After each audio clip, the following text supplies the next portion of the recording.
ફરાદી ગામે શિવકથાનું ભવ્ય આયોજન કરાયું। માંડવી તાલુકાના ફરાદી ગામે ભવ્ય શિવકથાનું આયોજન કરાયું છે, ત્યારે ફરાદી ગામના લોકોમાં અનેરો ઉત્સાહ જોવા મળી રહ્યો છે। પેથાણી પરિવાર દ્વારા શિવકથાનું આયોજન કરાઈ રહ્યું છે, ત્યારે 12 જ્યોતિર્લિંગ સાથે મંદિરોની આ બેહૂબ રચનાઓ અહીં બનાવાઈ છે, જે આકર્ષણનું કેન્દ્ર બન્યું છે।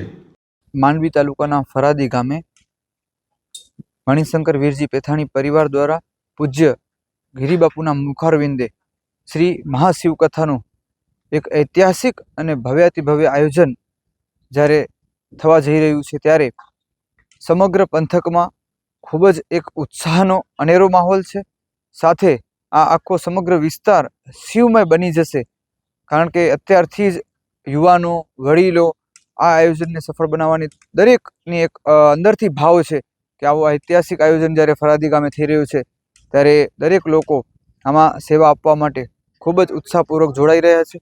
સાથે 12 જ્યોતિર્લિંગનો કોન્સેપ્ટ જે આખા ભારતના અલગ અલગ ખૂણામાં જે 12 જ્યોતિર્લિંગ આપણા આવેલા છે, એની પ્રતિકૃતિ આબેહૂબ અહીં બનાવી અને સૌને 12 જ્યોતિર્લિંગના દર્શનનો લાભ મળે એવા ઉમદા હેતુથી મણિશંકર વીરજી પેથાણીના સુપુત્ર ભાઈ શ્રી અનિલભાઈએ આ ખૂબ જ ઉમદા આયોજન માઇક્રો પ્લાનિંગ સાથે એમના મિત્ર વર્તુળે આ જ્યારે કર્યું છે, ત્યારે આ વિસ્તારમાંથી ખૂબ એમને આશીષ પણ મળી રહ્યા છે। અને આપના ન્યૂઝ ચેનલના માધ્યમથી મણિશંકર વીરજી પેથાણી પરિવાર વતી હું સર્વેને તારીખ 4/3 જ્યારે આ કથાનો શુભારંભ થવા જઈ રહ્યું છે, ત્યારે બપોરે 3 થી 6:30 સુધી આ કથાનું શ્રવણ કરવા અને 12 જ્યોતિર્લિંગની આબેહૂબ પ્રતિકૃતિના દર્શન કરવા માટે ખૂબ હૃદયપૂર્વક, ભાવપૂર્વક આ પરિવાર વતી નિમંત્રણ પાઠવું છું।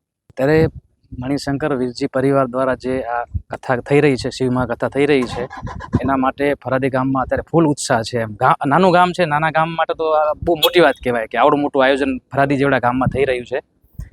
એના માટે અમારા ગામમાં જે કહેવાય 1 મહિનાથી કામ ચાલુ છે। આમ તો જોઈએ તો ફરાદી ગામની વસ્તી 2400 જેવી છે। ફરાદી ગ્રામ પંચાયત અને ફરાદી ગ્રામજનો દ્વારા અત્યારે કથાને પૂરતો ફૂલ સપોર્ટ કરવામાં આવી રહ્યો છે। અને અમારા જે ગામના જે યુવકો છે, અત્યારે સ્વયંસેવકમાં સ્વેચ્છાએ પોતાનું નામ લખાવીને સેવા કરવા માટે તત્પર છે। વ્યવસ્થા તો એવું છે કે 40 એકરમાં આખું કમ્પાઉન્ડ તૈયાર કરવામાં આવ્યું છે। પાર્કિંગથી વ્યવસ્થા, પાર્કિંગ કોઈ પણ તમે જો આમાં કંઈ કચાશ મૂકવામાં આવેલ નથી। હજી પણ કામ ચાલુ જ છે ને આપણે કથા સુધીમાં આપણે બધું કામ પતી જશે એવું છે, એમ લાગે છે। પેથાણી પરિવાર તો અમારા પાસે આ કથા અત્યારે આવડી મોટી કરી, નહીં તો અમારા ગામ માટે તો હંમેશા ગાયોનો ચારો હોય, આ તે બધા સારા કામમાં તો હંમેશા તત્પર જ હોય છે। અમારા ગામના મંદિરો જો બધામાં ફાળો એમનો સિંહ ફાળો હોય છે એમ।